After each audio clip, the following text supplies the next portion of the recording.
네, 안녕하세요, 여러분. 오늘은 집단 대상 사회복지 실천 기술에 대해서 강의를 하려고 합니다.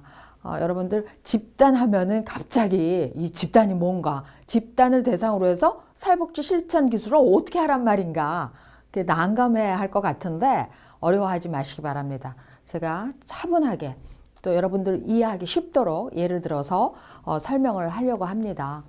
그 집단 대상 사회복지 실천 기술은 3시간에 걸쳐서 강의를 할 텐데, 먼저 강의에 앞서서 지난번에 배웠던 거 또 연결이 되니까 요약을 하고 넘어가려고 합니다. 지난번에 저희가 가족 대상 사회복지 실천 기술을 배웠답니다.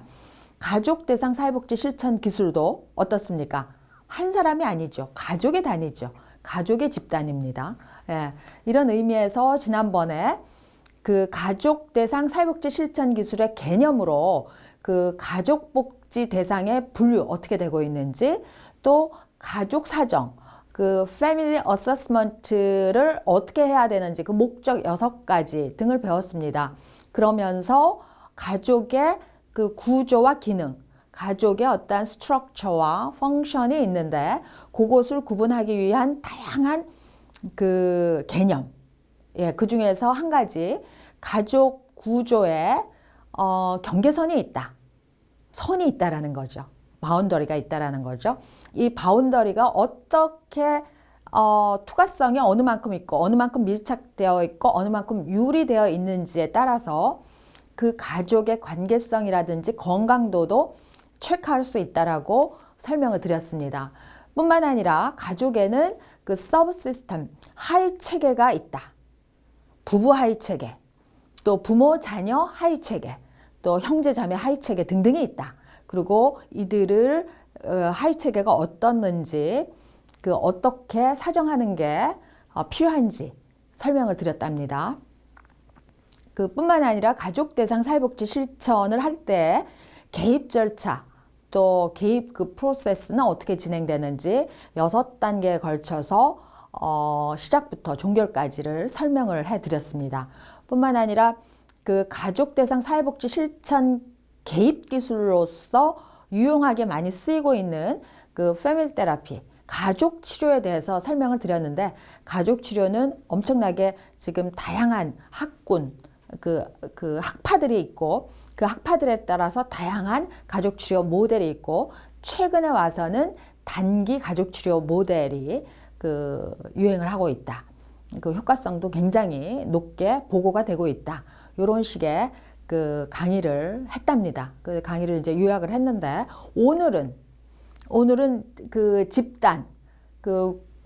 집단이 그룹이죠. 네, 집단을 대상으로 한 사회복지 실천 기술은 어떻게 해야 되고, 어떤 식으로 개입 절차, 과정이 있는지, 또 여기에서 쓰이는 어떤 개입 스킬 앤 테크닉은 어떤 건지를 살펴보려고 합니다. 그래서 집단의 이론적인 틀, 모델, 뭐뭇이 있는지, 여기에 중요한 모델들이 있는데 어떻게 내가 그 모델을 초이스 해가지고 현장에서 적용시키고 활용해야 되는지에 감을 얻으시길 바라고요. 또 집단 대상 사회복지 실천의 요소와 모형이 어떤 게 있는지, 또 집단의 발달 단계, 집단도 사람처럼 그 여러분들이 배웠다시피 에릭 에릭슨의 그 인간 발달 단계 8단계 뭐 많이 배우셨을 거예요. 그것처럼 집단도 하나의 그 발달 단계가 있다. 태어나서 소멸될 때까지의 발달 단계가 있다. 디벨롭멘탈 스테이지가 어떻게 되는지에 따라서 전략을 짜고 집단을 통해서 치료 내지는 그 성장 또 변화 전략을 짤 수가 있다. 거기에 필요되는 개입 기술들은 어떤 게 있다. 이런 것을 정리해서 설명을 드리려고 합니다. 예. 그래서 집단의 이론적 틀과 모델에 대해서 이제 설명을 하기 앞서서 제가 여러분께 먼저 집단에 대한 질문을 한번 드려보겠습니다. 집단이 뭔가요? 이런 질문을 받으면은 좀 갑자기 황당스럽죠. 집단이 뭔가? 그러면 예를 들어서 그 여러분들 영화 좋아하시죠? 그래서 영화 여러 가지 영화 그 배급사가 있잖아요. 그러면은 영화관에 갔어. 가가지고 영화를 보기 위해서 티켓을 샀습니다. 사서 이제 그 대기 시간이 있잖아요.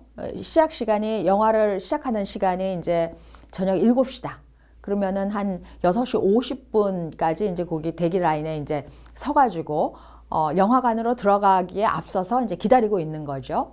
그랬을 때 갑자기 이제 시간이 뭐 50분, 51분, 52분 할수록 지나갈수록 영화를 보려고 티켓을 끊었던 사람, 티켓을 산 사람들이 몰려들기 시작하죠. 그 사람들은 집단입니까? 아닙니까? 어떻습니까? 지금 막 집단이요. 아닌데요? 그리고 또 이런 질문을 하는 거 보니까 집단이 아니니까 질문을 하겠지 뭐 이렇게 또 생각하실 수도 있는데, 네, 여러분들의 예측이 맞습니다. 집단이 아닙니다. 이런 경우를 뭐라고 합니까? 영화를 보기 위해서 그 티켓을 사가지고 기다리고 있는 많은 수의 사람들, 그 사람을 집단이라고 하지 않고 군집이라고 합니다. 군집, 군중. 예, 그래서 집단하고 틀리죠. 예. 그러면 집단은 뭔가? 제가 그것을 설명을 드리려고 합니다. 집단사회복지의 목적은 집단을 활용해서 뭔가를 개인을 변화시키든 아니면은 그 집단의 성원을 변화시키든 뭔가를 변화시키려고 합니다. 사회복지라는 개념을 지금까지 여러분들 배우셨습니다. 예. 그런데 그 변화의 기제로서 집단, 그 그룹을 활용하는 사회복지, 그룹워크를 배우기 시작한다라는 겁니다. 그래서 집단 내에 어떠한 그 특성을 만들어내는데 영향을 미치는 개인의 특성도 집단을 이해하기 위해서는, 이것을 지도하기 위해서는 아셔야 되겠고요. 그리고 사회 통제 기능을 가진 집단의 어떠한 컬처, 문화, 이런 것도 아셔야 됩니다. 그리고 집단이 개인에게 미치는 영향도 살펴보셔야 돼요. 개인이 집단에게 미치는 영향, 집단이 개인에게 주는 영향, 또 집단에 관한 그 소사이어티 자체의 컬처가 어떻는지도 다 아셔야지 집단을 활용해서 집단 사회복지 실천 기술을 하실 수가 있습니다. 개입을 하실 수가 있습니다.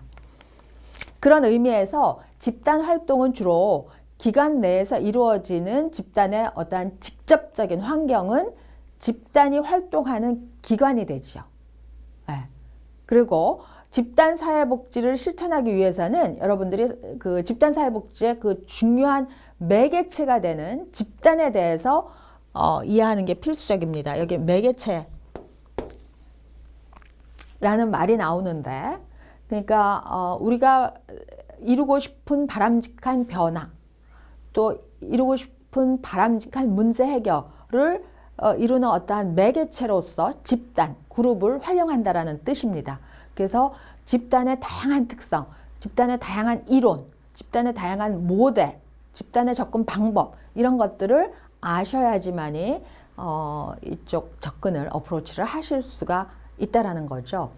근데 여러분들 일단 그 사회복지 실천 현장에 들어가서는 클라이언트로서 개인을 가장 많이 만납니다. 그런데 재미있게도 여러분들이 사회복지 전문직에 기술을 접목시켜서 뭔가가 프로그램도 돌리고 또 어떠한 그 개입 기법도 접근하고 하려 그러면은 집단을 활용하는 경우가 가장 많습니다. 그렇기 때문에 그 사회복지 전문가는 집단을 잘 컨트롤하고 다룰 수 있어야 돼요. 근데 이 집단에 대해서 여러분들 배울 기회라든지 집단을 경험할 기회, 이런 것을 의도적으로 높여야 되고 여기에 대해서 배우기를 기꺼이 즐겨 하셔야 된다라는 거죠. 그런 의미에서 좀 제가 다양한 그 예를 통해 가지고 여러분들이 집단에 대해서 체감하기 쉽도록 한번 접근을 해 보겠습니다. 그러면은 집단이라는 게 어떠한 역사를 가지고 있는가? 그래서 집단은 그냥 그 집단 하나 자체가 가만히 있는 게 아닙니다. 집단 내에, 집단이라는 어떠한 그 카테고리 내에 그 속에 많은 그 역동, 다이나믹이 움직이고 있어요. 살아있는 생물이라는 거죠.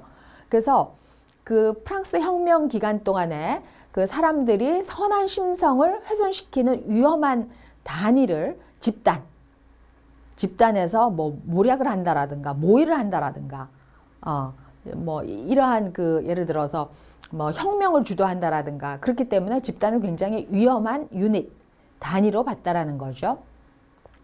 그러다가 1940년대 와서는 인간 행동을 예측하고 이해하기 위해서 그 집단이나 기타 사회적인 세력들을 객관적으로 측정하고 규정하는 그러한 그 연구들이 나오기 시작했어요. 그 대표적인 사람이 레빈의 그 장 이론이죠. 어떠한 그 판 이론, 장 이론. 예. 그게 이제 나오면서 집단을 더 많이 연구하고 집단에 대해서 사회적으로 또 국가적으로 관심을 갖기 시작했다라는 거죠.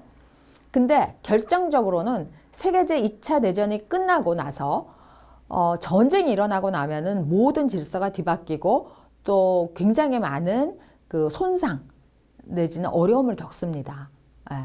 또 이걸 통해서 재건도 일어나지만 그래서 인류 역사상 가장 그 불행했던 그 세계대전, 세계제 2차 대전이 끝나고 나서 수많은 퇴역 군인들이 트라우마, 공포, 두려움 여기에 이제 그 휘말려 들어가면서 이것을 치료하기 위한 무언가가 필요하다라는 요구가 급증했던 시기입니다. 그 이럴 때 그 전까지 발달되어 왔던 그 개별 집단 사회복지로는 한계가 있었다라는 거죠. 전쟁 끝나고 나서 갑작스럽게 그 클라이언트도 많이 늘어나고 환자도 많이 늘어났는데 언제 개별적으로 서비스를 줍니까? 그래서 집단이라는 그 다이나믹이 가장 그 활발하게 또 그 개념이 역사 속에서 그 이슈화되기 시작했던 거는 세계제 2차 대전이 끝나고 나서다. 이렇게 이제 학문적으로 설명을 하고 있습니다. 그래서 결국은 1955년에 집단사회복지를 그룹워크를 그 전미사회복지사협회에서 공식적으로 이거는 사회복지의 정통적인 방법론이다. 이렇게 인정을 받게 됩니다. 그래서 집단의 기법을 개발하고 또 교과과정도 개발하고 연구하는 그러한 노력이 급증하기 시작했고 지금까지 이어져 오고 있는 거죠. 그래서 사회복지의 전통적인 방법 하면은 케이스워크, 또 그룹워크,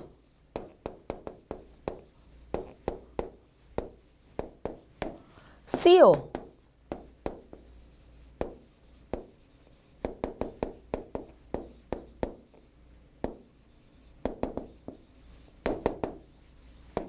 그 다음에 이거를 이제 전통적인 이제 어떠한 그 사회복지 방법론으로 많이 이야기를 했었죠.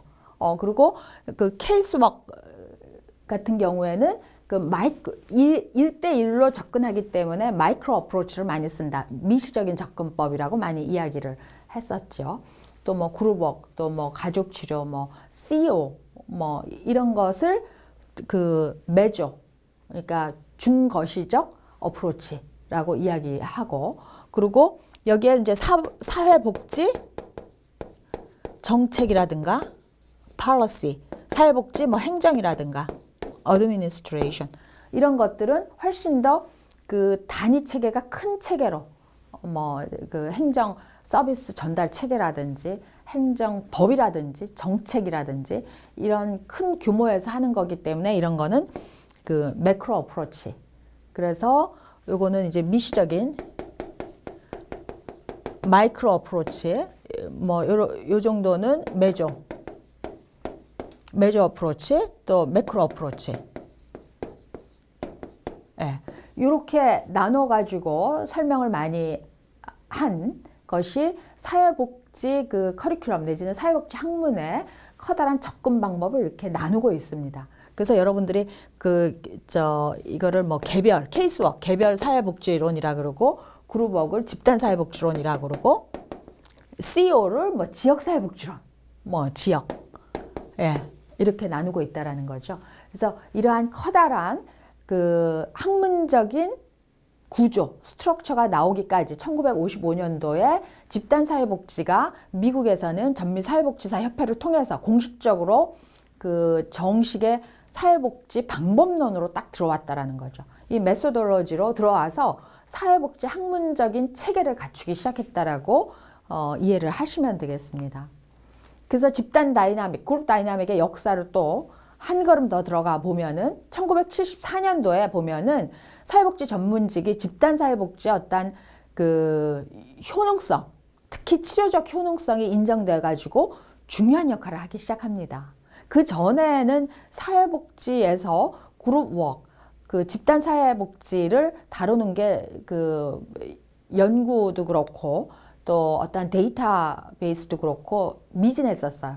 근데 이제 이 70년 이때 그 후반으로 집단 사회복지에 대한 여러 가지 효과성, 치료적 효과성, 예, 뭐 교육 훈련의 효과성 이런 게 이제 계속 개발돼서 오늘날에는 그 그룹 다이나믹을 활용한 그 방법론이 굉장히 각광을 받고 있다.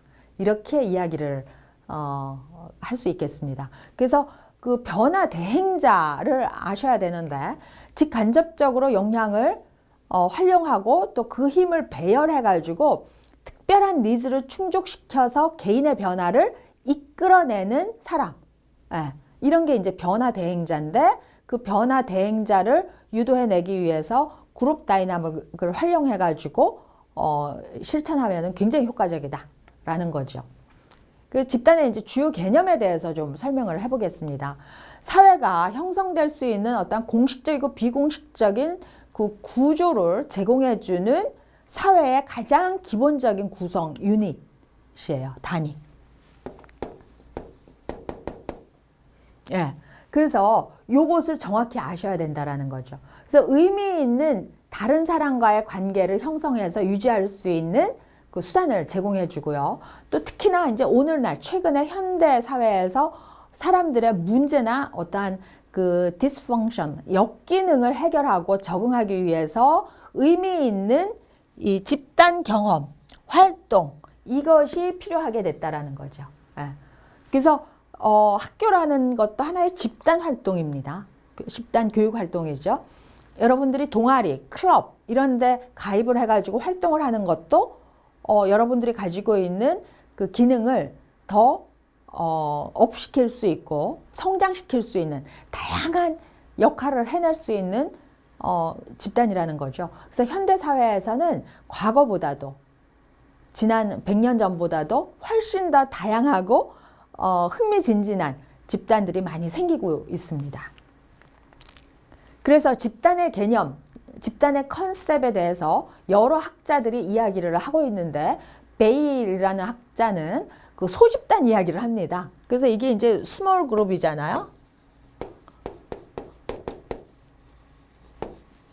그럼 이 도대체 소집단은 뭔가? 소집단은 되게 학문적으로 6에서 12명까지 이야기해요. 어떤 학자는 12명 많다, 8명까지 이야기하는 학자들도 있는데 또 그룹 그 집단을 하다 보면은 집단에서 또 탈락자가 생기기 때문에 최소 인원이 유지되어야 된다. 그게 안 되면은 그룹 다이나믹이 형성하기 어렵다라고 그 주장하는 학자들도 있긴 있습니다. 그래서 베일이라는 학자는 1대1로 대면하는 그 모임 속에서 상호작용하는 사람들의 집합을 집단이라고 했습니다. 그래서 각자가 서로를 구분하고 또 인지하고 개인적인 반응을 그 속에서 보일 수 있다라는 거죠. 그러니까 우리 사회 똑같이. 그리고 멀턴이라는 학자는 상호작용의 유형을 강조했어요. 그래서 집단 성원, 그룹 멤버로서의 의식이 있어야 되고 또 그 그룹에 내가 가입해가지고 활동하고 있다는 그룹 아이덴티티가 분명히 있어야 된다. 이런 것을 강조를 했습니다. 이제 60년대 와서 이제 마스라는 사람은 구성원 개개인의 어떠한 그 보상을 주는 개개인의 집합체를 집단이라고 하자. 이렇게 이제 정의를 했었고요. 밀스라는 사람은 두 사람 이상으로 구성되어 있는 단위인데 어떤 목적을 위해서 접촉하고 그 접촉은 의미가 있어야 된다. 두 사람 이상이 모여서 그 어떠한 목적을 가지고 접촉하는데 그 목적이 의미가 있어야 된다라는 거죠. 그 의미는 뭐 긍정적이든 부정적이든 하여튼 예, 이런 것을 집단의 개념으로 설명하고 있고, 특히 그 마가렛 하트포트라는 사람은 적어도 2사람 이상이 있어야 된다. 그리고 상호 교환과 공동의 목표가 존재해야 된다. 한 번 이상의 의미 있는 만남이 있어야 된다. 의미 없는 만남이 서로 뭐 상호작용 관계가 없으면 집단 아닙니다. 규범과 집단 결속력이 존재해야 된다. 이러한 집단의 어떤 구성 요소를 짚었다라는 점에서 의의 있는 그 컨셉이라고 이야기를 하고 있습니다.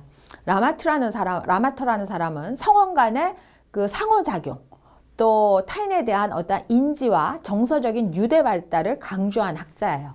이런 게 다 집단인데, 여러분들이 가장 많이 들었던 집단의 분류 방법, 그 얘기했던 사람이 쿨리입니다. 쿨리는 1차 집단과 2차 집단으로 나눴어요. 1차 집단은 뭡니까? 직접적인 상호작용을 하면서 관계를 맺는 소규모 집단을 이야기합니다. 그래서 1차 집단에서는 결속력이라든가 상호 정체감이라든가 사회화, 또 직접적인 의사소통, 또 도덕적인 규범 발달, 또 행동 형성과 변화, 이런 것들이 굉장히 자연 발생적으로 일어나는 그러한 집단이죠. 그래서 가족이라든가 친구, 또래 집단을 집단의 예로 들었는데, 그럼 여기에 비해서 2차 집단은 무엇인가?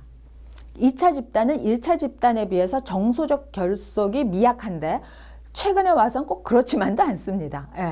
그 특별한 목적 성취를 위해서 간접적인 의사소통으로 상호작용하는 그 집단입니다. 어떠한 회의 규칙을 통해서 의사소통을 한다라든가 어떠한 툴 내에서 의사소통을 하니까 직접적으로 마구 얘기하는 거하고 틀리죠.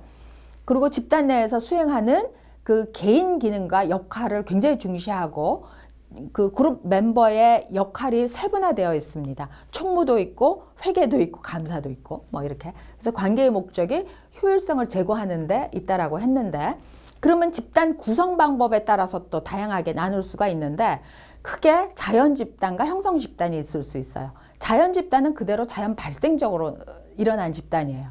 그래서 가족 집단이라든가 친구, 또래 집단, 뭐 갱 집단이 있는데, 이 갱은 제가 보기에 자연 집단일 수도 있고 뭐 따로 형성할 수도 있을 것 같아요. 최근에 와서는.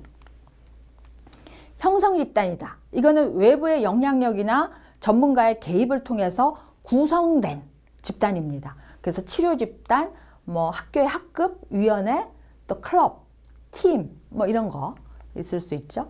그리고 목적에 따라서는 다양한 그 집단을 분류할 수 있어요. 이게 집단의 목적에 따라서 집단 사회복지 방법론을 개입하는 툴이 될 수 있겠죠. 치료 집단이 있습니다. 이 말에서 나오다시피 치료 집단은 집단 성원들의 교육이라든가 성장, 또 행동 변화, 사회화에 대한 니즈를 충족시키기 위해서 구성된 집단이에요. 그리고 특별한 행동 문제를 가진 사람들의 모임을 통해서 그 행동 문제를 해결하기 위해서, 치료하기 위해서 운영되는 집단도 여기에 해당됩니다. 그래서 주로 대인적인 또는 정서적인 문제를 깊이 있게 그 테라피, 어프로치 하는 경우를 말합니다. 또 치료 집단과 유사한 뭐 교육 집단, 성장 집단, 사회화 집단, 다양한 집단이 있을 수 있어요. 과업 집단이 있는데, 과업 집단은 주로 그 의무사항의 이행이나 어떤 집단의 과업을 성취하기 위해서 구성된 위원회, 뭐 행정 집단, 협의체, 팀, 뭐 이런 게 있을 수 있다라는 거죠. 또 여기에 비해서 상담 집단은 그 여기에서 중요한 거는 지금 여기 here and now의 관점을 가지고 구성원들 간의 과정과 상호작용을 이 탐색을 통해 가지고 대인관계 문제 다루는 집단입니다. 치료 집단하고 다른 거는 치료 집단이 더 깊이 있게 파고드는데, 이 상담 집단은 치료 집단에 비해서 기간도 좀 짧다. 근데 이제 또 여러분들 여기 첫 만남 집단, 감수성 훈련 집단, Sensitivity Training Group이라고 그러는데 ST라고도 하고, 그 1960년대, 70년대 와서 그 대인관계 기술을 증진시키고 싶어하는 사람들, 또 자기의 새로운 통찰력을 발전시키고 싶은 사람들의 모임입니다. 그래서 초기에 그 칼 러저스의 그 집단을 고안할 당시에는 다소 학문적이고 훈련 중심적이었는데, 최근에 와서는 뭐 비즈니스, 경영, 회사 이런 데에서도 많이 하고 있는 겁니다. 또 자조 집단 많이 들어보셨죠? 자조 집단, 그 알코올 뭐 자조 집단 이런 거 들어보셨잖아요. 그래서 공통의 문제나 관심사를 공유하는 사람들이 모여서 중독이라든가 비만이라든가 한부모, 뭐 성인 정신질환자 가족 모임 뭐 이런 걸 얘기해요. 여기에는 경험이 있는 사람이 리더가 되는 경우가 있다라는 거죠. 그다음에 서포트 그룹. 예. 그 어떤 공통의 그 문제를 가지고 서로 지지하기 위해서 형성된 집단이라고 할 수 있죠. 이렇게 집단은 목적에 따라서 또 유형에 따라서 또 어떻게 그 분류하느냐에 따라서 다양하게 나타날 수 있는데 이러한 집단의 기본 개념을 가지고 그 두 번째 시간에는 그 집단의 어떤 그 과정, 목표 또 프로세스가 어떻게 되는지를 알아보도록 하는 시간을 갖도록 하겠습니다. 이번 시간은 이걸로 마무리 짓겠습니다. 감사합니다.